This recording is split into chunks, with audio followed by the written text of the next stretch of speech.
And welcome back to my channel. तो आज हम लोग रिसर्च प्रॉब्लम के बारे में पढ़ने वाले हैं।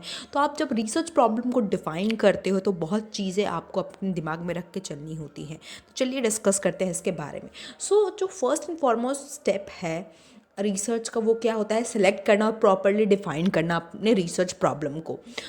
सेलेक्टिंग द प्रॉब्लम पहला रिसर्च जो आपका प्रोसेस का पहला स्टेप है।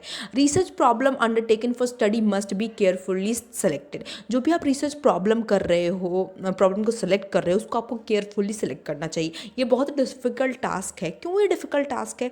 और आपको दूसरी बात ये ध्यान में रखने की, और आप कोई भी रिसर्च टॉपिक चूज़ कर रहे हो, रिसर्च प्रॉब्लम चूज़ कर रहे हो, वो आपके खुद के रिसर्चर के खुद के इंटरेस्ट का होना चाहिए।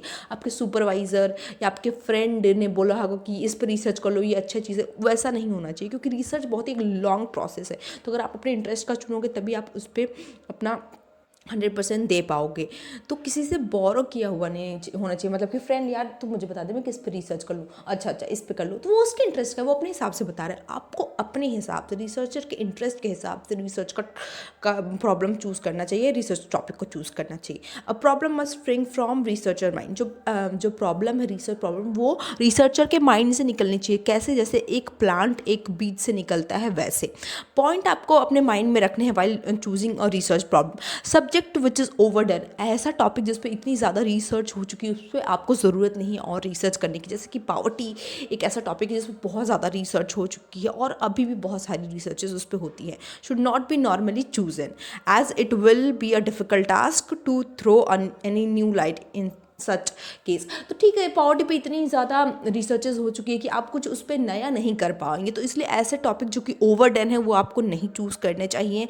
कंट्रोवर्शियल टॉपिक या controversial subject should not be the choice of any average researcher.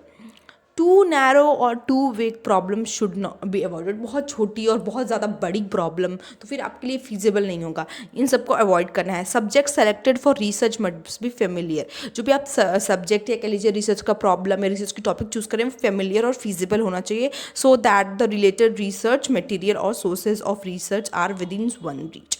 क्यों मैं बोल रही हूँ कि जो आपने टॉपिक चूज़ किया वो फीजिबल होना चाहिए? ऐसा टॉपिक चूज़ कर लिया आपने जिस पे कभी रिसर्च ही नहीं हुई, तो फिर आपको उसका मैटर कहाँ से मिलेगा? आप जब लिटरेचर रिव्यू करने जाओगे तो बहुत ही आपको लिटरेचर उस पर मिलेगा ही नहीं, तो आप आपने आगे कैसे रिसर्च का प्रोसेस करोगे? तो ऐसा टॉपिक जो फीजिबल हो और जिस पे कुछ ना कुछ वर्क हुआ हो, ऐसा टॉपिक आपको चूज़ करना चाहिए जिससे आप पे मटेरियल आपको मिल जाए। Hope you like the video, like share and subscribe. Till then bye bye, have a nice day ahead.